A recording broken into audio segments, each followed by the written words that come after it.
오늘 제목은 사랑의 언어로 말씀하시는 예수님이라는 제목의 말씀을 드리도록 하겠습니다. 말씀을 많이 나눴는데요. 이 말씀을 하게 되었던 배경을 조금 설명을 드리면은 오늘 훨씬 더 많은 은혜를 경험하시리라 생각됩니다. 우리는 한 주 동안 히브리서를 그렇게 말씀을 나눴습니다. 히브리서의 말씀은 제사 직분이 변역한즉 율법도 반드시 변역하리니 전액 계명이 연약하고 무익함으로 패하고 율법은 아무것도 온전케 못할지라 이에 더 좋은 소망이 생기니 이것으로 우리가 하나님께 가까이 가느니라. 새 언약이라 말씀하셨음에 첫 것은 낡아지게 하신 것이나 낡아지고 쇠하는 것은 없어져 가는 것이라. 이렇게 말입니다. 구약의 율법은 인과관계로 이렇게 말씀이 되어 있습니다. 인과관계 그러면 원인이 있고 원인에 따른 결과가 있다. 이것을 한자어로 줄여서 인과관계 이렇게 말합니다. 조건을 말하는 것이죠. 아들아, 내가 이렇게 예배를 잘 드리면 내가 이렇게 해주리라. 이렇게 말입니다.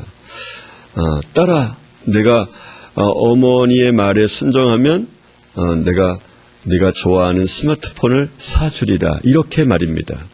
이런 인과관계는 사람의 관계를 사랑의 관계로 만들어 놓지 못합니다. 인과관계는 아무리 오랜 세월을 지내고 나도 사랑의 관계가 발생하지 않습니다. 사실은 우리가 자녀를 키울 때에도 그리고 부부관계를 맺을 때에도 부모 자식 간의 관계에도 이렇게 인과관계를 적용해 왔죠. 그래서 오랜 동안 함께 살다가도 조건이 맞지 않으면은 언제나 헤어지기를 반복하죠. 심지어 가장 하나님이 짝지어 주셨다고 하는 그런 관계인 부부관계도 끊어버리게 됩니다. 왜냐하면은 그것이 인과관계에서는 너무나 당연한 것이기 때문입니다. 인과관계는 아무리 오래 있어도 사랑의 관계로 발전할 수 없습니다. 예수님께서 먼저 우리를 그렇게 사랑하셨습니다. 원수되었던 우리에게 조건이 성립이 됐죠. 원수니까요. 결과가 딱 나와 있죠. 영원한 불지옥. 이것이 조건과 결과였는데 하나님께서 먼저 자신의 몸을 들여 우리를 조건 없이 사랑하셨습니다. 이제는 우리가 그 사랑에 응답해야 되는데요. 구약의 언어와 신약의 언어는 이렇게 다릅니다. 신약의 언어는 오직 사랑의 마음으로 가지고 있을 때에만 이해가 되고 지킬 수 있게 됩니다. 그리고 날마다 더 가까이 가게 되는 것이죠. 여러분, 사랑은 실제로 자랑하지 않습니다. 사랑은 주고받는 것이 아닙니다. 설령 조건으로 결혼했다고 하더라도 정말 진정한 사랑은 조건이 아니라는 것을 우리가 알게 됩니다. 하나님을 사랑하는 것도 이미 우리에게는 조건이 아닙니다. 사람들은 흔히 하나님을 조건으로 알게 됩니다. 100일 기도를 하면 21일 기도를 하면 하나님이 응답해 주신다. 이렇게 조건으로 알게 되는 것이죠. 21일 기도를 했는데 금식 기도를 했는데 하나님이 응답하셨다. 그럼 뭐라고 말하냐? 이렇게 말해야 됩니다. 이게 제 생각인데 여러분에게는 또 다른 사랑의 언어를 한번 발견해 보시고 재해석해 보시기 바랍니다. 예수님께서 어느 날 나에게 성경을 읽는 가운데 다니엘이 21일 금식 기도했던 것을 찾아내고는 나도 하나님이 그런 글을 읽게 해주신 것을 보면은 나에게 금식 기도를 요구하는 것이 아닌가. 그래서 내가 그 일을 위해서 기도했더니 하나님이 이런 결과를 주시려고 나에게 기도하게 하셨다고 이렇게 말해야 하는 것이죠. 여러분, 사랑하는 부부관계는 조건으로 이야기하지 않습니다. 당신이 아침밥을 날마다 차려주면 내가 월급을 제때 딱 갖다 주리라. 이렇게 조건을 말하지 않죠. 하나님의 사랑을 노래하는 예수님의 소리를 한번 들어보십시오. 가슴 절절한 사랑의 노래가 저와 여러분의 마음을 녹일 수 있기를 축복하며 기도합니다. 오늘은 마태복음 5장에서 6장 8절까지의 말씀을 가지고 나눠보도록 하겠습니다. 이 글은 마태복음 5, 6, 7장은 사람들에게, 세상 사람들에게는 전혀 매력적이지 않는 언어입니다. 그래서 아마 가장 이 땅에서 예수님께서 사는 동안 성도들이 듣기를 원하고 지키기를 원하는 것이 마태복음 5, 6, 7장일 것 같은데 교회에서도 마태복음 5, 6, 7장을 거의 잘 강의하지 않습니다. 그런 이유는 아마 여러 가지 있을 텐데요. 사람에게 인기가 있는 언어가 아니니까요. 이 언어를 주고받으면은 그냥 마음만 무거워지고 조건으로 인하여 얻어지는 결과가 거의 없다는 것을 알게 될 테니까 말입니다. 5장 3절 한번 함께 읽어보시죠. 시작. 심령이 가난한 자는 복이 있나니 천국이 저희 것이며. 심령이 가난한 자가 누구를 말합니까? 평지수운이라고 말하는 마태복음 5장, 6장, 7장은 잘 아시는 것처럼 산상수훈이라 이렇게 말하는 것은 산 위에서 말씀하셨다라는 뜻이고요. 평지수훈이다 그런 뜻은 평지에서 지킬 것을 훈계하셨다 이런 뜻입니다. 그런데 이제 누가복음 6장에는 평지수훈에 대해서 말씀하고 있는데요.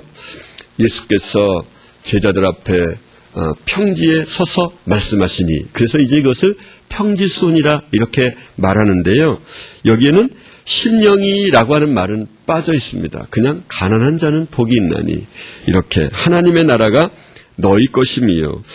여러분 한번 이 결과를 봅시다. 천국이 저희 것이며 이게 세상 사람들에게 매력적일까요? 전혀 그렇게 매력적이지 않죠. 세상 사람들에게는요. 심령이 가난한 자, 있을지도 모르고 없을지도 모르는 천국에 대하여 이 천국이 결과다. 그러면 아마 이런 언어를 좋아하지 않을 것이다 분명합니다. 그런데 사랑의 언어로 만약 이야기를 한다면 넉넉히 받아들일 수 있지 않을까요? 심령이 가난하다는 뜻은 무엇입니까? 마음의 목적이 한 가지여서 추구하는 것이 단순한 사람 말입니다. 생각이 많은 사람은 마음이 가난한 사람이라 말할 수 없겠죠. 명예를 탐하거나 돈을 탐하거나 그런 사람은 아주 마음이 복잡하겠죠. 마음에 원하는 것이 많겠죠. 마음의 쉼을 얻을 수 없겠죠. 오직 예수 그리스도만을 사랑하는 자, 오직 믿음의 주여 온전케 하시는 예수를 깊이 생각하는 자, 이런 사람은 마음이 가난한 자 이렇게 말할 수 있을 것입니다. 자유를 노래하는 남자라면 한 여인을 사랑하고 그 여인에게 결혼해서 그렇게 삶을 살아가는 것이 결코 기뻐하지 않는 언어일 것입니다. 왜냐하면 자유가 없어지기 때문입니다. 그래서 사람들은 이렇게 말합니다. 인간은 원래 일부 일처제가 기본적으로 인간의 생리에 맞지 않는다라고 주장하고 말하는 사람들이 많이 있습니다. 그렇게 생각이 들지 않습니까? 그런데 말입니다. 이렇게 생각을 한번 해보십시오. 결혼을 하지 않는 남자는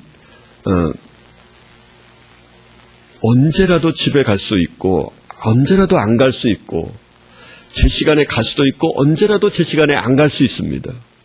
이게 자유라고 말할 수 있을지 모르겠습니다. 그런데 진정한 자유는 말입니다. 속박이 진정한 자유입니다.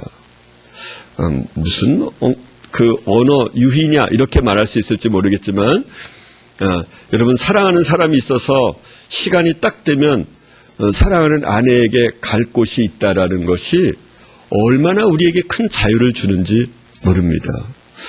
여러분 담배를 피우거나 안 피우거나 자유이잖아요. 담배를 피우는 사람은 자유가 없어집니다. 담배만을 피워야 하는 거죠. 끊을 수 있는 자유가 없어집니다. 마약을 하는 사람도 하거나 안 하거나 자유가 있습니다. 그런데 마약을 하게 되면 이제 자유가 없어지죠. 마약으로부터 속박되는 것이죠. 마귀가 좋아하는 것들을 하게 되면은 자유가 없어집니다. 하나님이 좋아하는 것을 하게 되면은 구속인데 그게 자유입니다. 우리 그 학부모 가운데서 김강암 형제라고 있었습니다. 근데 그분은 이제 자기 아이 둘을 이렇게 훌쩍 키워놓고 아이를 둘을 입양을 했습니다. 그런데 거의 날마다 골프를 치던 사람이 한 아이를 입양해놓고 다이아라는 아이, 아주 예쁘게 생긴 아이를 하나 입양을 해놓고 그 아이가 너무 보고 싶어서 골프채를 그냥 며칠 있다가 그냥 팔아버렸다고 그러더라고요. 1분 줘버리고. 너무 아이를 눈에 밟혀서 보고 싶은 마음이 너무 간절해서 하나님이 기뻐하시는 이런 구속, 사람을 사랑하는 마음, 이것이 구속인데 불구하고 자기의 자유를 온전히 다 억압하고 있는데도 불구하고 이것이 진정한 자유가 된다고 하는 것이죠. 여러분, 우리가 예수만을 생각하는 것, 이것은 사실은 진정한 구속입니다. 사람은 이거 속박이고 억압이라고 말할 수 있을지 모릅니다. 어떻게 그럴 수 있느냐고. 그런데 예수 그리스도만을 생각하는 자, 이런 사람이 진짜 자유를 얻게 되는 것이죠. 진정한 기쁨을 얻게 되는 것입니다. 이것은 사랑하는 사람이라야 이것을 이해할 수 있습니다. 그렇지 않겠습니까?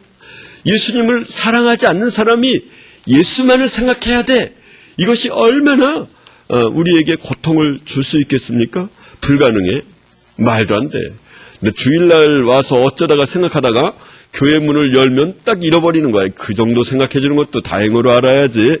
뭐 이렇게 생각할 수 있을지 모릅니다. 어쩌면 사랑하지 않으면, 이 조건으로 만나면, 그러면은 생각할 수 없죠. 여러분, 예수를 깊이 생각하는 자, 이것은 우리의 의무가 아니라 우리의 진정한 권리이고 우리가 진정으로 추구해야 할 분이십니다. 남편의 경우라면 다른 여인을 생각하지 않는 자, 이런 사람이 마음이 가난한 자가 되겠죠? 오직 예수님만 사랑하는 사람은 단순하겠죠. 누가복음 6장에 있는 진짜 가난한 자는 복이 있나니 라고 하는 것에서도 보면은 실제로는 가난한 자가 복이 있습니다. 하나님이 원하지 않는 그런 부를 가지고 있는 것은, 일반적으로 부는 하나님이 원하지 않는 것입니다. 그거는 정말 확실합니다. 나는 부자가 돼서 가지고 있는 것을 나눠줄 거예요. 이렇게 말할 수 있을지 모릅니다. 너무 아름다운 생각이죠. 그것은 하나님이 주신 생각이라 말할 수 있습니다. 그렇지만 말입니다. 부자의 위험성이 있습니다. 나눠주는 위험성. 나는 헌금을 제일 많이 해야 되겠다. 이것이 얼마나 아름다운 마음입니까? 내가 교회를 몇 개라도 지어야 되겠다. 이런 마음이 얼마나 아름다운 마음입니까? 그런데 말입니다. 헌금을 많이 하면 헌금을 많이 하는 사람의 위험이 있습니다. 어떤 위험? 자기의 내면의 위험 말입니다. 하나님을 온전히 신뢰하지 않게 되는 그런 위험성 말입니다. 뭐 반드시 그렇다 말할 수는 없지만 그런 위험이 저와 여러분에게도 있었을 것이라 생각됩니다. 옛날에는 모두가 다 그랬었겠지만 저의 이야기가 여러분 대부분의 이야기일 거라 생각됩니다. 어머니가 이제 설빔을 하기 위하여 뜨개질을 하십니다. 자녀들은 다 엄마 내 거지? 그러면은 다 처음에는 다 고개를 끄덕거리십니다. 근데 시간이 지남에 따라서 이제 이렇게 맞춰보잖아요. 근데 이게 엄마 왜 나한테는 안 맞춰봐? 그래 너도 맞춰봐. 다 맞춰봐요. 그런데 점점점 완성됨에 따라서 이것이 누구 건가를 확실히 알게 되죠. 그럴 때 나머지 아이들은 왕 하고 울어버립니다. 그러면 어머니가 자식을 붙잡고 이렇게 말합니다. 얘야 미안하다. 내가 설빔을 너에게 해줄 수 없어서 미안하다. 그러면 5, 6살 그만할 때 아니에요 엄마. 나를 낳아주고 길러준 것만 해도 감사한데요. 그러면 내 새끼 미안하다. 고맙다. 그리고 막 울어요. 그렇죠? 그런 경험이 여러분 있으시죠? 가난하면 사람과의 관계가 너무 아름다워집니다. 오늘날은 자식이 무엇을 먹거나 무엇을 입거나 간에 그렇게 힘들어하진 있지 않겠습니까? 자식이 원하는 것을 사줘도 자식이 고마운지 모르고 부모가 자식에게 사줘도 그것이 특별히 감사함을 서로 주고받지도 못합니다. 그러니까 부자의 위험성은 여러 면에서 많아지는 거죠. 사랑과의 관계를, 부모 자식 간의 관계를, 부부 간의 관계를, 하나님과의 관계를 떨어뜨리는 경우가 너무 많이 있습니다. 그런 위험성 말입니다. 그래서요, 교회다 헌금 많이 해야지라고 부자가 되어야 할 이유도 사실은 없습니다. 왜냐하면 과부가 2렙돈을 헌금함에 넣습니다. 예수님께서 어느 날 성전 문 앞에 헌금함에서 앉아 계셨습니다. 부자들이 많은 돈을 넣었습니다. 제자들을 모아놓고 그런 말씀을 하셨습니다. 얘들아, 오늘 헌금은 가난한 과부가 가장 많은 것을 헌금하였다. 그랬기 때문에 우리가 부자여야만, 사람이 말하는 돈의 액수가 많아서만 헌금을 많이 하는 것이 아니라고 하는 것을 예수님이 우리에게 가르쳐 주셨기 때문에 돈을 많이 벌어서 많이 헌금해야지, 그런 생각도 우리의 생각 가운데서 버리십시오. 하나님이 많이 한다고 말해야 많이 하는 것이지, 인간이 많이 한다고 해서 많이 하는 것은 의미가 없는 것 아니겠습니까? 그런 부자의 위험성이 있습니다. 우리가 만약 그런 것으로부터만 자유해진다면, 마음이 가난해진다면 얼마나 자유함을 누릴 수 있을까요? 얼마나 마음이 단순할 수 있을까요? 5장 4절 한번 보시죠. 함께 봉독합니다. 시작. 애통하는 자는 복이 있나니 저희가 위로를 받을 것이며. 그렇습니다. 예수님이 그렇게 말씀하십니다. 슬퍼하는 자가 복이 있단다. 여러분, 이게 세상 사람이 받을 만한 언어입니까? 아닙니다. 사람마다 애통의 정도가, 애통의 모양이 각양각색으로 다르겠지요. 자녀가 애통의 근원이 될 수 있습니다. 재물이 애통의 근원이 될 수 있죠. 명예가 애통의 근원이 될 수가 있을 것입니다. 건강이 애통의 근원이 될 수가 있겠죠. 명예가, 아름다움이, 부부간의 관계가, 사람의 인정과 사랑이 애통의 근원이 될 수 있습니다. 저와 여러분이 의지한 것들이 사라지고, 사랑하는 가족이 세상을 떠나고, 먹는 음식조차도 타인에게 의존하게 될 때 얼마나 슬픔이 있을까요? 세상 것을 떠나보내는 슬픔이 얼마나 클까요? 근데 그리고 난 후에 오직 예수님만이 소망인 사람, 오직 예수님만이 소망일 수밖에 없는 사람, 이런 사람은 진정한 복이 있는 것이죠. 예수님이 이렇게 말씀하고 있는 것입니다. 사랑하는 딸아, 아들아, 내가 의존하는 것들이 모두 떠나고 너의 건강조차 너를 미워하여 떠날 때, 나만을 의존할 수밖에 없을 그때, 나만을 사랑하게 될 때, 그때는 정말 진정한 위로를 받게 된단다. 이렇게 말씀하시는 거죠. 이게 사랑하는 사람이 말하는 말이 아니라면, 여러분, 이웃 사람이 우리 보고 하는 말이 슬퍼하는 자가 복이 있단다, 이렇게 말을 해주면 그게 말이 됩니까? 그럼 말이 안 되죠. 아마 불난 집에 부채질하는 격이 되겠죠. 그래서 예수님은 사랑의 언어로, 사랑 가득한 마음으로 말씀하시는 것이기 때문에 우리가 사랑을 이야기하지 않고 사랑의 마음으로, 온전한 사랑의 마음으로 이 글을 읽지 않는다면 이 글이 우리 마음에 와닿지 않을 것입니다. 5절 한번 보시죠. 시작. 온유한 자는 복이 있나니 저희가 땅을 기업으로 받을 것이며, GNT 성경에는 겸손한 자는 복이 있나니 하나님이 약속하신 것을 받을 것이요. 여러분, 주고받는 것이 5장 가운데 하나가 있는데, 구약은 원래 늘 주고받는 거잖아요. 내가 여호와를 기뻐 순종하면, 섬기면 내가 들어가도 복을 받고 나가도 복을 받을 것이요, 내 우양의 새끼가 복을 받을 것이고 내 산업이 복을 받을 것이며 내 자식도 복을 받을 것이다, 이렇게 말씀하시잖아요. 어떻게 하면? 사랑하면. 그런데 오늘 이 조건적인 것이 하나 나옵니다. 온유한 자는 복이 있나니 저희가 땅을 기업으로 받을 것이며. 그런데 이게 진짜 우리가 말하는 땅을 말하는 것인지는, 이게 우리의 언어이기 때문에 그렇지, 실제 언어는 하나님이 주시고자 하는 것을 약속하신 것을 받을 것이요. 그래서 이게 뭔지 모릅니다. 그러니까 하나님이 약속하신 것이 무엇인가? 그러니까 이것은 하나님을 사랑했더니 하나님이 나에게 주시기로 약속하셨던 것을 주시겠다. 그러면 나에게 좋지 않아도 하나님이 나에게 주는 것이라면 언제나 좋은 거죠. 사랑하는 여인이 남자에게 아니면 사랑하는 아내가 남편이 아내와 남편에게 선물을 줍니다. 여보, 내가 정성 들여 준비한 선물이요. 근데 원래 내가 싫어하는 거예요. 아니, 선물을 주려면 받을 사람에게 물어봐야 될 거 아니야. 그러고 이제 난 싫어. 그러고 던져버릴 수 있을까요? 사랑하는 사람은 그렇게 할 수 없죠. 원래 크리스마스 이브의 선물 뭐 이런 그 단편 소설이 있잖아요. 거기 보면은 남편이 시계가 있었는데 시계줄이 끊어져서 못 쓰게 되잖아요. 그래서 아내가 자기의 머리를 팔아서 금발을 팔아서 시계줄을 삽니다. 남편은 어떻게 하죠? 시계를 팔아서 아내의 빚을 삽니다.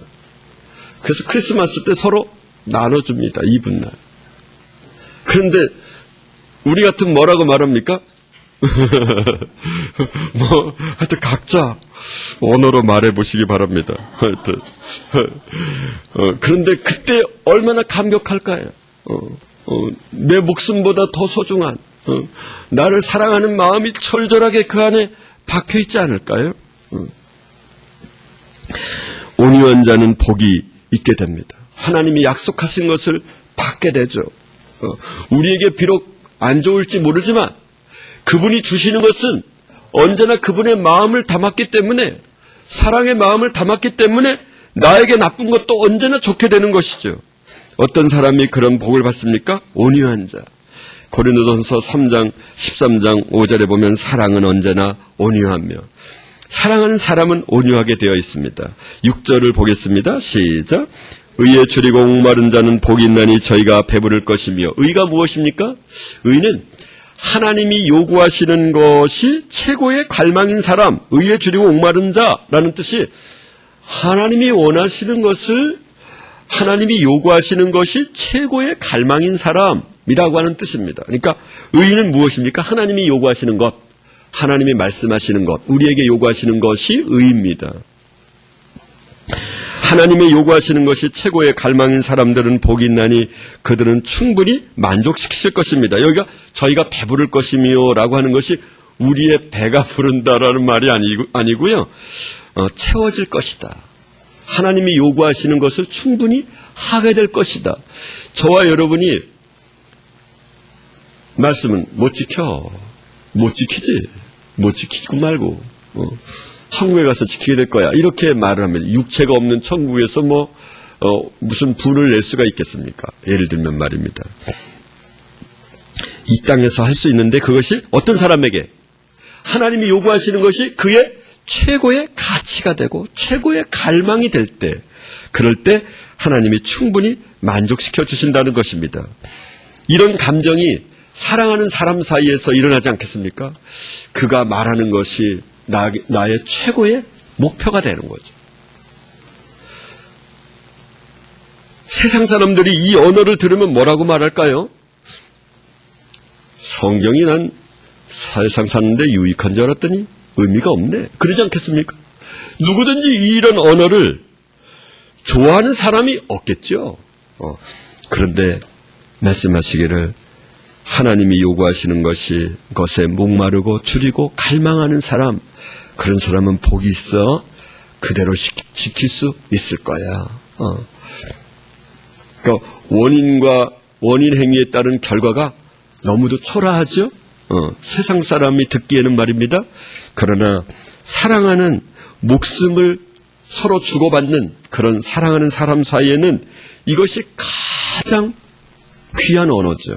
이 세상을 다 준다고 해도 이것보다 더 큰 가치가 어디 있겠습니까?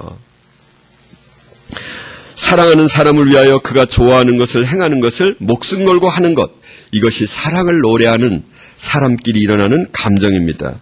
이 세상은 이렇게 표현하는 것이 어떨까요? 물질이 명예가 최고의 갈망인 사람들은 복이 있나니, 기도할 때 이 세상의 것들을 구하는 자들은 복이 있나니, 이것이 세상 복음이라 말할 수 있습니다. 그런데 마태복음은 그렇지 않습니다. 여러분, 사랑하는 사람의 언어, 사랑으로, 사랑 가득한 언어로 자신의 목숨을 드리면서 우리를 사랑한 사람의, 예수님이 우리를 사랑하는 사랑의 언어로 말하는 그런 가슴 절절한 언어를 들어보시기 바랍니다. 7절입니다. 시작. 긍휼히 여기는 자는 복이 있나니 저희가 긍휼히 여김을 받을 것이며, 이런 뜻이죠. 내가 사랑하는 자를 너도 사랑해 주어라, 이렇게 말입니다. 8절입니다. 마음이 청결한 자는 복이 있나니 저희가 하나님을 볼 것이며. 여러분, 우리가 행위가 올바르다고 할 때에도 마음이 올바르지 못하다면 복이 있는 사람이 아니죠. 사랑하는 것도 순수한 사랑이 아닌 경우가 많이 있습니다. 사람을 이용하기 위하여 가짜로 사랑을 흉내낼 수 있습니다. 사람에게 마음의 숨은 동기가 너무너무나 중요하는데요. 저와 여러분이 예수 그리스도를 사랑하는 마음, 이분을 사랑하면 얻을 것이 많대. 이 땅에서도 많고 자식도 잘 된다네.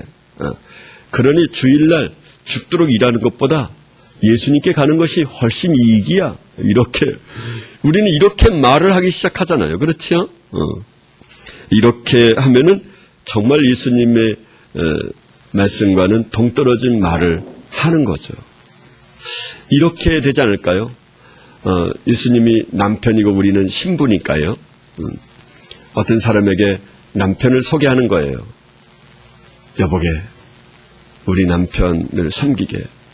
그래서 뭐 돈이 나와요, 옷이 나와요. 그랬더니 돈도 나오고 옷도 나오고 다 나오네. 내가 왜 이렇게 새벽 기도를 열심히 다니는 줄 아나? 내가 왜 주일날 다른 데 일하러 가지 않고 일로 오는지 아나? 이것이 더 큰 이익이야. 만약 이걸 남편이 들었다고 생각해 보십시오. 아니, 나를 그렇게 사랑한다고 말하는 것이 더 유익이라 만나는 건가? 그러니까 아주 좋은데 이렇게 이 투표를 한 거죠. 그러면은 그 말을, 그 언어를 좋아하실까요? 우리가 우리의 자녀에게, 세상 사람들에게 예수 그리스도를 소개할 때에도 이제 그런 언어로 소개하는 것은 예수님이 기뻐하지 않을 것 같습니다. 9절입니다. 시작. 화평케 하는 자는 복이 있나니 저희가 하나님의 아들이라 일컬음을 받을 것이며. 참 이것을 이 복음이라고 세상 사람들에게 말하면 뭐라고 말할까요? 세상 사람은 받지 못할 언어이죠. 화평케 하는 자가 복이 있는데 기껏해야 얻어지는 결과가 무엇입니까? 하나님의 자녀라 일컬음을 받을 것이며, 나는 하나님의 자녀가 아니라 나는 이건희 씨의 자녀가 된다 그러면 혹시 모를까? 뭐 이런 얘기를 하지 않을까요? 투기하는 사람, 교만한 사람, 성내는 사람, 무례히 행한 사람, 자기의 유익을 구하는 사람과 화평케 하려면 얼마나 많은 인내가 필요할까요? 그런데 그렇게 나는 죽어도 못해. 사람들이 보통 하는 언어가 그거지 않습니까? 나는 그 인간에게 난 좋은 말 못해. 죽어도 못해. 이렇게 말하는데 죽어도 못하는 것을 겨우 해놨더니 겨우 그 대가가 하나님의 자녀라 일컬음을 얻을 것이며, 이게 이 대가예요. 그러니까 세상 사람에게는 복음이 아닌 거죠. 사랑은 언제나 오래 참고 사랑은 온유하며 투기하는 자가 되지 아니하고, 사랑은 그래서 오래 참는 사람입니다. 화평케 하는 자입니다. 내 사랑하는 자와 잘 지내주거라. 그리고 사랑해 주어라. 사랑하는 사람이 사랑하면, 사랑하는 사람을 사랑하게 되면 사랑하는 사람이 좋아하는 것도 다 사랑하게 되잖아요. 우리 속담에 그런 말이 있잖아요. 아내가 사랑스러우면 뭐라 그러죠? 처갓집 소 말뚝에 절을 한다 그러잖아요. 너무 당연할 것 같지 않아요? 그러니까 하나님이 사랑하는 자, 교만한 자, 질투하는 자, 성내는 사람, 그런 사람도 하나님이 사랑하기 때문에 우리가 당연히 사랑해 주어야 되죠. 10절입니다. 시작. 의를 위하여 핍박을 받는 자는 복이 있나니 천국이 저희 것입니다. 아멘. 하나님이 요구하시는 것을 행하기 위하여 핍박을 받는 자. 놀랍지 않습니까? 근데 사랑하는 사람은 너무 마땅하죠. 예수님, 내가 내 자녀를 위하여 핍박이 있다면 핍박을 대신 받겠습니다. 그런데 그게 어려운 일입니까? 아니죠. 너무너무 기쁜 일이죠. 사랑하는 아내를 위하여 난 대신 죽게 해주세요. 이게 사랑하는 사람의 마땅한 언어가 되지 않겠습니까? 예수님이 우리를 위하여 목숨을 버리셨던 것처럼 우리도 목숨을 버려서 죽을 수만 있다면 그것이 얼마나 행복한 일입니까? 그보다 더 기쁨이 있을까요? 그때 자신의 사랑을 나타내며 예수님이 기뻐하시는 모습을 생각하면서 얼마나 기뻐할 수 있을까요? 최고의 목표가 아니겠습니까? 저는 저와 제 기도 제목 가운데 한 기도 제목이 있는데요. 예수님, 저희 가족 어느 누구도 자연사하거나 교통사고로 죽지 않게 해주세요. 그리고 예수님을 위해서 우리의 목숨을 예수님의 선물로 드리게 해주세요. 그러니까 무슨 뜻이에요? 핍박을 받다, 예수님을 노래하다가 사람을 사랑하다가 죽겠다, 그런 거죠. 그게 칼에 찔려서 총에 맞아서 죽겠다, 그런 뜻이죠. 그런 기도할 때마다 너무도 눈물이 나요. 너무도 감격이 돼요. 그렇지 않나요? 그렇지 않은 게 힘들죠. 사랑하는 자식을 대신하여 죽을 수만 있다면 얼마나 좋을까? 그렇지 않겠습니까? 11절입니다. 시작. 나를 인하여 너희를 욕하고 모든 악한 말을 할 때에는 너희에게 복이 있나니 기뻐하고 즐거워하라. 하늘에서 너희의 상이 큽니다. 우리는 아마 이런 생각을 하지 않을까요? 나는 이 땅의 상이 큰 것이 더 좋아요. 이 세상 사람들은 그럴 거예요. 그런데 기껏해야 욕 먹고 핍박받고 악한 말을 들어서 밤잠을 못 자고 있는데 상이 뭐예요? 하늘에서 너희 상이 큽니다. 그거는 세상 사람에게 복음이 아니죠. 사랑하는 사람 사이에는 사실은 상이 의미가 없죠, 그렇죠? 상을 바라고 일을 하는 게 아니죠. 13절입니다. 너희는 세상의 소금이니 소금이 만일 그 맛을 잃으면 무엇으로 짜게 하리요? 후에는 아무 쓸데없어 다만 밖에 버리어 사람에게 밟힐 뿐이니라. 나는 내가 사람들에게 밟히는 사람이 되지 않기를 바란다. 예수님께서 그렇게 말씀하시는 겁니다. 소금은 녹아져야만 합니다. 맛이 나야만 합니다. 썩은 것을 썩지 않게 만들어야 됩니다. 음란한 세상에서 거룩하고 경건한 물결을 흘려보내야만 합니다. 사람들이 가는 행동을 그대로 따라서 하면 안 됩니다. 세상을 본받지 않아야만 합니다. 세상 사람과 정반대의 길을 걸어가면서 그들에게 이 정신 차리도록 하나님을 바라보도록 그렇게 만들어야만 합니다. 소금은 소금이되 맛이 있는 소금, 짠맛이 나는 소금, 부패를 방지하는, 세상에서 단독으로 서서라도 세상의 모든 공격을 막아내는, 음란과 거짓을 막아내는, 모든 사람이 거짓을 말하여 큰 이익을 보게 된다고 할지라도 남아는 진실을 말하여 그 손해를 감당하는 사람, 그런 사람이 되어야만 합니다. 이 소금은 말입니다. 무슨 뜻이냐면 소금은 화목하게 하는 말입니다. 마가복음 9장 50절에는 소금을 두고 서로 화목하라, 이런 말씀이 있고요. 골로새서 4장 6절에는 너희 말을 항상 은혜 가운데서 소금으로 고르게 함같이 하라. 소금으로 고르게 함같이 하라 그랬는데요. 고린도 후서에서는 뭐라고 말씀하시냐면 화목하게 하는 말씀을 우리에게 부탁하셨느니라 말씀하심으로써 여기서 말하는 소금은 화목하게 하는 말씀을 말합니다. 사랑하는 자야, 화목하게 하는 말씀을 부탁한다. 음란하고 포악한 말을 하는 세상에서 너에게 나의 화목한 말을 부탁한다. 예수님이 그렇게 말씀하시는 것이죠. 14절에서 16절입니다. 시작. 너희는 세상의 빛이라. 산위에 있는 동네가 숨기우지 못할 것이요 사람이 등불을 켜서 말 아래 두지 아니하고 등경 위에 두나니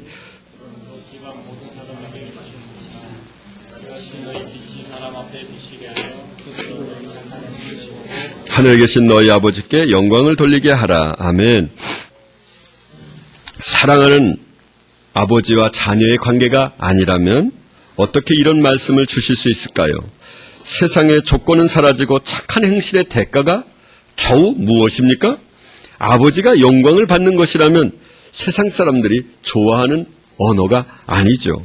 사랑하는 사람은 강격하는 말이 세상 인과관계의 조건을 이야기하는 사람에게는 가치가 없는 것입니다. 여러분, 그렇게 사랑했던 우리, 목숨을 들여서 바쳐서 사랑했던 우리에게 너도 아버지를 그렇게 사랑해야 돼. 아버지가 영광을 받으시도록 내가 그렇게 살아야 돼. 이렇게 말씀하시는 것이죠. 17절에서 20절입니다. 내가 율법이나 선지자나 폐하러 온 줄로 생각지 말라. 폐하러 온 것이 아니요 완전케 하려 함이로라.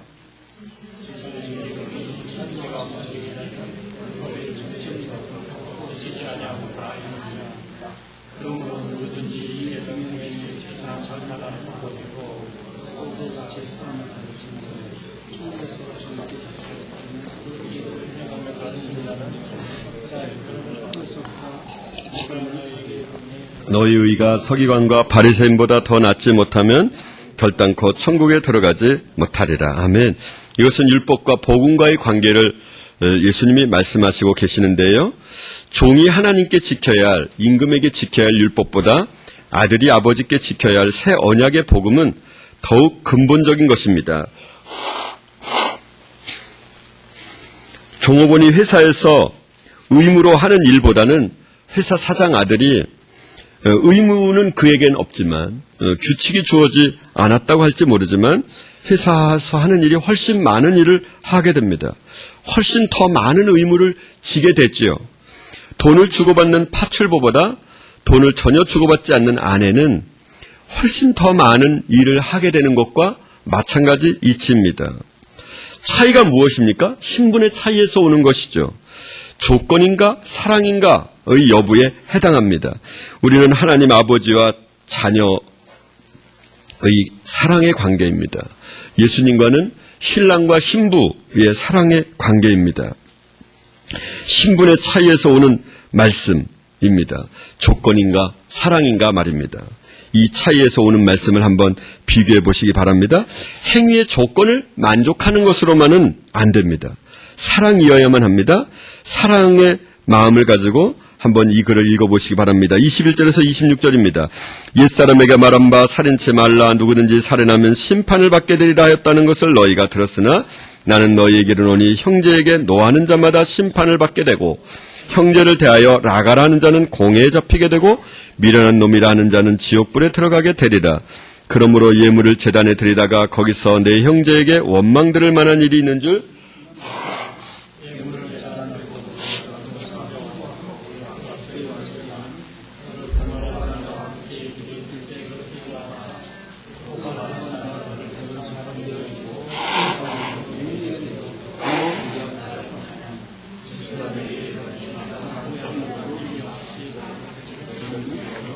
결단코 거기서 나오지 못하리라. 여러분, 사랑은 분노를 잠재우게 됩니다. 다른 사람에게 피해를 주거나 부담을 주면 안 돼. 예수님이 그렇게 말씀하시는 거죠. 화목해야 된단다. 사랑 없이 어떻게 화목할 수 있겠습니까? 내가 너를 사랑한 것 같이 너도 형제를 사랑하여라. 이렇게 말씀하시는 것이죠. 그래야 이렇게 노하는 자마다 미워하는 자마다 그렇게 원망 들을 만한 있는 줄 생각나거든. 이것이 가능한 일인 거죠. 가늠하지 말라. 여인을 바라볼 때 사랑하는 딸로, 사랑하는 어머니로, 남자를 바라볼 때 사랑하는 아들로, 또 사랑하는 아버지로 그렇게 보게 된다면 음란한 생각을 하지 않겠죠. 27절에서 30절입니다. 또 간음치 말라 했다는 것을 너희가 들었으나 나는 너희에게 이르노니 여자를 보고 음욕을 품는 자마다 마음에 이미 간음하였느니라. 만일 내 오른 눈이 너로 실족해 하거든 빼어내버려라. 내 백체 중 하나가 없어지고 온몸이 지옥에 던지우지 않는 것이 유익하며 또한 만일 내 오른손이 너로 실족해 하거든 찍어내버려라. 내 백체 중 하나가 없어지고 온몸이 지옥에 던지우지 않는 것이 유익하니라.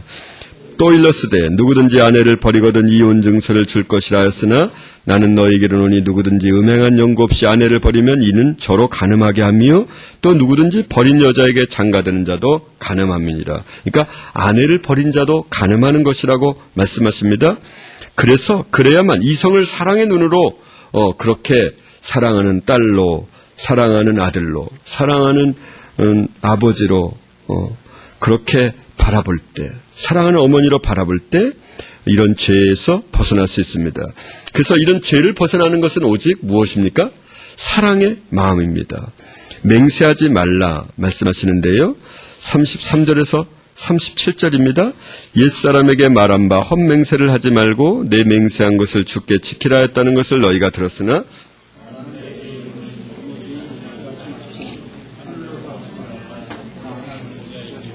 땅으로도 말라 이는 하나님의 발등상이며 예루살렘으로도 말라 이는 큰 임금의 성이며 내 머리로도 말라 이는 내가 한 터럭도 희고 검게 할 수 없습니다. 오직 너희 말은 옳다 아니라 하라. 이에서 지나는 것은 악으로 쫓아나는 것이라. 아멘. 사랑하는 사람 사이에 맹세하는 것이 일반적입니까? 여보 왜 창문을 열어두었어요? 그랬더니 아내가 하는 말이 하늘을 두고 맹세코 나는 열지 않았습니다. 이렇게 말할까요? 사랑하는 아들아 내가 이 일 좀 하거라 그랬더니 땅을 두고 맹세코 내가 반드시 할 것입니다. 이렇게 말할까요? 사랑하는 사람은 맹세하지 않습니다. 사랑의 관계가 어그러졌을 때, 사랑의 마음이 서로 없을 때 맹세를 하게 되는 것이죠. 맹세를 하고도 지킬 수 없는 것이 인간의 한계입니다. 사랑하는 사람은 잘 보이기 위해서, 인정받기 위해서 상대방에게 그렇게 맹세할 필요가 없습니다. 그래서 만약 하나님 앞에 우리가 맹세한다 그러면 하나님과 우리의 관계가 적어도 내가 생각하기에는 하나님과의 관계를 사랑의 관계로 맺고 있지 않은 것이죠. 그렇죠? 그렇지 않습니까? 하나님 이렇게 해주시면 내가 맹세코 이 일을 하겠습니다. 이런 것은 하나님과의 나와의 관계가 이미 많이 어그러졌다. 내 편에서 볼 때 말입니다. 하나님 편에서 볼 때는 전혀 어그러진 것이 아니고 변함이 없는데, 그러니까 맹세하지 않는 것은 어떠해야만 맹세하지 않을 수 있습니까? 진정한 사랑의 관계에 있을 때 맹세하지 않게 되는 것이죠. 한다면 그냥 하는 것이고요. 안 하게 된다면 아마 바쁜 일이 있었겠지. 이렇게 하는 것이죠. 언제나 내가 너를 사랑한 것 같이 너도 이웃을 사랑하는 자라야 한다. 이렇게 말씀하시는 겁니다. 사랑하는 사람이 분노할 때 할 수 있는 것이 무엇일까요? 형제요, 아버지요, 어머니요, 내 왼편 뺨을 때려서 분노가 풀릴 수 있다면 때려주십시오. 이렇게 말하지 않을까요? 38절, 39절입니다. 또 눈은 눈으로 이는 이로 갚으라 했다는 것을 너희가 들었으나 나는 너희에게 이르노니 악한 자를 대적지 말라. 누구든지 내 오른편 뺨을 찍거든 왼편도 돌려대며. 욕을 먹는 것만으로 참는 것이 어려운데 맞는 것으로 마음이 어떻게 아프지 않을 수가 있을까요? 어떻게 하면 그렇게 될 수 있을까요? 여러분, 이 오른편 뺨을 치는데 왼편도 돌려댈 수 있을까요? 어떻게 대적하지 않을 수 있을까요? 누가 좋지 않은 말을 하거나 차량이 조금만 앞에서 끼어들어도 분노가 치솟아 오르는데 어떻게 그렇지 않을 수 있을까요? 사랑의 관계로 바라보면 그렇지 않을 수 있습니다. 제가 중고등학교 시절이었는데요. 성적표를 나눠주고 성적표에다가 부모 도장을 찍어 오게 하잖아요. 그런데 고등학교 다닐 때 제 옆에 있는 친구가 나 죽었다. 그리고 그렇게 그냥 힘들어하는 거예요. 왜 그러냐 그랬더니 아버지한테 맞는다는 거예요. 그래서 방법이 하나 있는데 엄마한테 몰래 아버지 인감도장을 가져오게 해가지고 도장을 찍어서 가져오겠다. 또 누구는 또 맞아서 왔다. 이런 얘기를 해요. 힘들어해요. 근데 제가 그 소리를 듣고 많이 울었어요. 화장실에 가서요. 나는 나를 때려줄 아버지가 없는 거예요. 근데 그것은 아버지가 없는 사람만이 경험할 수 있어요. 그렇게 슬프더라고요. 네네. 제 그때 생각이, 그때 그 친구 얼굴이 이렇게 떠올라요. 그런 말을 해줬던 친구의 말이, 매를 맞지 못해서 우는 사람이 있습니다. 사실은 그 매를 때려줄 사람이, 그런 아버지가 없다는 것이 얼마나 슬프고 아픈지. 사랑하면 맞는 것이 행복할 수 있습니다. 그렇지 않습니까? 저는 군대 가서야 아버지를 잃은 슬픔으로부터, 예수를 믿은 다음부터 아버지를 잃은 슬픔에서, 그런 감정에서 자유로울 수 있었는데요. 한 5년까지는 금방이라도 밤에 잘 때 뻘떡 일어나면은, 아버지가 오셨나? 그리고 아버지 자리를 바라보기도 하고, 누가 문을 여는 소리가 들리면은, 우리 아빠 오셨나 보다. 이게 한 5년은 가더라고요. 저의 경우에는. 그러니까 한 5, 6년이 지나니까 서서히 이제 그런 감정이 없어지더라고요. 만약 그런 아빠라면 여러분도 제 마음을 충분히 이해하시리라 생각합니다. 사랑의 마음은, 아빠, 나를 더 때려주세요. 나는 맞아야 싸요. 그렇게 말하지 않을까요? 그러면 이 말씀을 지킬 수 있지 않을까요? 그런 사랑의 언어로 생각해 본다면, 그러면 이 매를 때리는 사람을 누가 허락한 겁니까? 하나님이 허락하신 거 아니에요? 하나님이 허락하지 않고 이 세상에서 일어나는 일이 아무것도 없으니까요. 그러니까 우리가 기꺼이 맞을 수 있는 거예요. 40절입니다. 너를 송사하여 속옷을 가지고자 하는 자에게 겉옷까지도 가지게 하며. 어떻게 그럴 수 있습니까? 사랑하는 자녀가, 아빠 속옷 좀 주세요. 그러면 뭐라 그럴까요? 얘야, 추울 텐데 겉옷도 가져가거라. 그럴 수 있지 않을까요? 사랑하는 아내가, 자녀가, 남편이 우리를 가고자 한다면 기꺼이 심리를 동행하지 않겠는가 말입니다. 한번 사랑의 마음으로 봉독합니다. 41절입니다. 또 누구든지 너로 억지로 우리를 가게 하거든 그 사람과 심리를 동행하고. 사랑하는 딸이 여행 경비를 달라고 합니다. 사랑하는 아들은 돈을 빌려달라고 합니다. 거절할 수 있을까요? 사랑하는 아내가 부탁하는 것이라고 생각하면서 사랑의 마음으로 이 글을 읽어보시죠. 42절입니다. 네게 구하는 자에게 주며 네게 꾸고자 하는 자에게 거절하지 말라. 하나님 아버지의 자녀는요, 아버지를 닮을 수밖에 없습니다. 얼마 전 1월 1일 날 우리 가족, 내 식구는 음식점을 직접 경영하고 있는 그 한 가족에게 복음을 전하기 위하여 왕복 5시간 동안을 갔다 온 적이 있었습니다. 많은 이야기가 오고 갔고, 그 친구는 예수를 믿겠노라고 그렇게 2번씩이나 굳게 다짐을 하고, 그렇게 하나님 아버지께 감사를 했습니다. 그 친구 하는 말 가운데서 이런 말이 있었습니다. 나는 아버지를 닮지 않으려고 정말 싫어하고 아버지로부터도 욕도 많이 먹고 매도 많이 맞았는데, 내가 그렇게 꼭 닮았어요, 아버지를. 그렇게 말하더라고요. 나도 어쩔 수 없이 내 아버지 아들인가 봐요. 그렇게 얘기하더라고요. 저보다 한두 살 더 많이 먹은 사람인데요. 제 딸이 중고등학교 시절에 엄마, 왜 엄마는 화장도 안 하고 옷도 안 사 입어요? 나는 엄마 절대로 안 닮을 거예요. 그러던 적이 있었다고 해요. 그런데 이제는 나도 엄마 닮아서 화장을 안 해요. 그러더라고요. 자녀는 이래도 저래도 누굴 닮게 돼 있습니까? 부모를 닮게 돼 있습니다.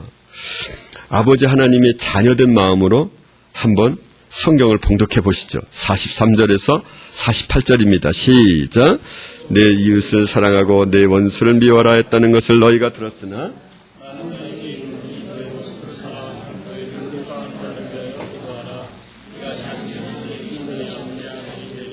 이는 하나님이 그 해를 악인과 선인에게 비추게 하시며 비를 의로운 자와 불의한 자에게 내려오심이니라. 너희가 너희를 사랑하는 자를 사랑하면 무슨 상이 있으리요? 세리도 이같이 아니하느냐. 또 너희가 너희 형제에게만 무난하면 남보다 더하는 것이 무엇이냐? 이같이 아니하느냐. 그러므로 하늘에 계신 너희 아버지의 온전하신 것 같이 너희도 온전하라. 우리도 닮게 되어 있습니다. 나는 엄마처럼 사는 게 싫어요. 나는 그렇게 살지 않을 거예요. 들어본 적이 없나요? 그렇게 말해보신 적은 없어요? 그런데요, 닮게 돼 있어요. 할렐루야! 여러분, 제 아들이 언젠가 그러더라고요. 아빠, 구약에는 구약의 계명에는 가끔 구원 얻을 만한 사람이 있을 법도 한데 왜 예수님이 오셔서 아예 구원을 한 명도 못 얻게 어떻게 그렇게 만들 수 있냐고. 왜 예수님만 안 오셨으면 너무 나도 구원을 대충 어떻게 얻어보려고 시도를 할 것 같은데 전혀 구원을 못 얻게 예수님이 만들어 놓으셨다 이거예요. 맞아요. 이 말이 100% 맞는 말이거든요. 예수님은 무엇을 얘기해요? 마음을 이야기하잖아요. 오늘도 살인하지 말라. 그랬더니 뭐라 그래요? 노하는 자마다 살인하는 자마다 심판을 받게 되리라는 것을 너희가 들었으나 나는 너희에게 이르노니 미워하는 자마다 노하는 자마다 심판을 받게 되고 이렇게 미련한 놈이라 하는 자는 지옥불에 들어가게 되리라. 이렇게 어떻게 그렇게 오늘은 안 할 수 있지만 내일도 그렇게 안 할 수 있을까요? 그럴 수 없죠. 그런데 성경을 읽는 사람은 그렇게 말할 수밖에 없어요. 제 아들처럼요. 왜 예수님이 오셔서 이 세상에 구원 얻을 사람을 아예 없애버렸냐고, 근원조차 없앴냐고, 이 말이 맞아요. 저는 예수님이 이 말을 외치라고 해보라고 저는 그런 의도였을 거라고 저는 믿어요. 내가 노력해서는 되는 게 없어? 나 어떻게 해요? 나는 그럼 영원히 지옥 가야 돼요? 이렇게 사람들이 예수님께 다가오기를 원했을 거예요. 그래서 아버지께서 내 이름으로 보내실 성령, 그가 너희에게 모든 것을 가르치고 생각나게 하리라. 내 법을 저희 마음에 두고 내 법을 저희 생각에 기록하리라. 그날에는 큰 자나 작은 자나 하나님을 알라 하지 않을 것이니 성령께서 그렇게 가르쳐 주신다는 것이죠. 여러분, 예수님과 함께 있던 제자들도 당시에 이런 말을 했습니다. 제자들이 심히 놀라 가로되 주여, 그러면 누가 구원을 얻을 수 있겠습니까? 이렇게 묻습니다. 불가능하지만 하나님으로서는 할 수 있느니라, 이렇게 말씀하셨습니다. 누가 천국을 갈 수 있을까? 저는 최근 지옥관 중에서 이런 말이 저의 귀에 메아리쳐 옵니다. 누가 천국을 갈 수 있을까? 좁은 길로 들어가길 힘쓰라. 자본주의 사회에서 돈을 싫어하는 사람이 누가 있을까? 이런 말입니다. 생명으로 인도하는 문은 좁고 그 길은 협착하여 찾는 이가 심히 적으니라. 그렇습니다. 성령을 구하고 찾고 두드리라 하신 말씀을 잊고 있지는 않으신 것이죠. 불의한 재판관과 과부의 강청을 잊고 있지는 않는 것이죠. 아버지가 자기 아들이 떡을 달라면 돌을 주며 생선을 달라면 뱀을 줄 자가 어디 있겠느냐. 악한 자라도 자식에게 좋은 것을 줄 줄 알거든 하늘에 계신 너희 아버지께서 너희에게, 구하는 너희에게, 찾는 너희에게, 두드리는 너희에게 성령을 선물로 주시지 않겠느냐 말씀하셨습니다. 우리의 최고의 관심이 성령님이어야만 합니다. 간절히 구하고 찾고 두드리면 반드시 주시겠다고 예수님이 약속하셨습니다. 그렇게 간절히 성령을 찾는 사람이 이 시대에는 거의 없는 것이죠. 그래서 성령을 받은 사람이, 구원을 얻을 사람들이 그렇게 없는 것입니다. 부분적으로는 지키지만 완전하게 지키는 사람이 없는 것이죠. 우리가 어제는 QQ를 했습니다. QQ를 매년 하는 이유가 있습니다. 매년, 그런데 예수님을 믿는 사람은 QQ의 내용이 달라져야만 합니다. 어제의 이야기가 지난주의 이야기가 꼭 있어야만 합니다. 왜냐하면 예수님은 생명이시기 때문에 예수님을 믿는 사람은 날마다 그의 삶이 주님께 더 가까이 가고 달라질 수밖에 없습니다. 그래서 어제의 일을 이야기할 수 있어야만 합니다. 어제의 일이 그저께 일보다 더 중요하게 다가와야만 합니다. 왜? 하루가 지날수록 주님과 더 가까이 가고 주님의 사랑을 더 많이 경험했기 때문에 말입니다. 그래서 여러분이 QQ할 때 어제의 일을 잊지 마십시오. 성령을 받은 사람은 어제의 일을 이야기하게 되어 있습니다. 저는 제 아내에게 선물을 사주는 날이 있었습니다. 지금은 너무 사랑한 나머지 선물을 주는 것을 제가 잃어버리고 제 마음을 날마다 주는데요. 가끔 제 아내가 선물이 좋다고 말할 때가 있어요. 지금도 그런 마음이신지 모르겠는데요. 제 마음보다 선물이 좋다고 이렇게 말할 때가 간혹 있는데 간혹인지 항상인지 모르겠습니다. 제가 불리한 내용은 기억을 잘 못하는 경향이 있어서 말입니다. 어쨌든 선물을 주면 늦은 밤에 줘요.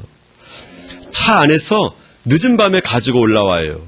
왜냐면 문 처음 열자마자 우리 어머니 방을 내가 들어가야 된단 말이에요.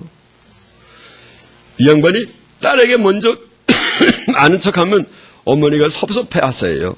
그래서 제가 딸이 먼저 나오면 말하지 않고 사랑해 그렇게 말해주고 어머니 다녔습니다. 제가 이렇게 언제나 그렇게 말을 해요. 근데 이 선물을 가지고 이렇게 야 뭐냐 이러실 거 아니에요. 그래서 차에다 트렁크에다 놔두고 있다가요. 밤중에 이제 어머니 주무시고 그러면 제가 제 아내를 데리고 지하실에 갔다가 그걸 가지고 올라와요. 간혹 아이들이 깰 때가 있었는데요. 그러면 이놈들이 제 어머니에게 말을 하는 거예요. 엄마가 있잖아. 할머니 뭐 선물을 받았는데 뭐 어쩌고저쩌고 막 이래가지고요.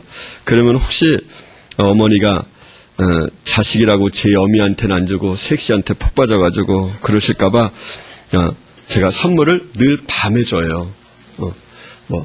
늘 밤에 준 게 한 두세 번 된 것 같은데 하여튼 제가 말하려고 하는 건 지금부터예요. 사랑하는 선물을 줄 때, 사랑하는 사람에게 선물을 줄 때 공개적으로 주지 않는다는 거예요. 싫어하죠. 여러분 그거는 동의하시지요? 사랑하는 사람끼리는 자기들의 모습을 드러내는 것을 원하지 않아요. 여러분도 그러신 적 있으시죠? 그런 사랑의 마음으로 오늘 마지막 성경 이거는 다 읽으셔야 돼요. 이렇게 정신 차리시고요. 6장 1절에서 8절까지 그런 사랑의 마음으로 이 글을 읽어보시면 이해가 되실 거예요. 시작.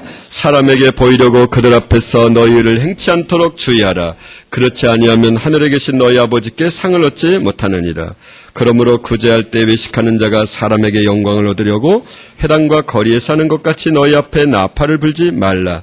진실로 너희에게 이르노니 너는 구제할 때 오른손이 하는 것을 왼손이 모르게 하여 내 구제함이 은밀하게 하라.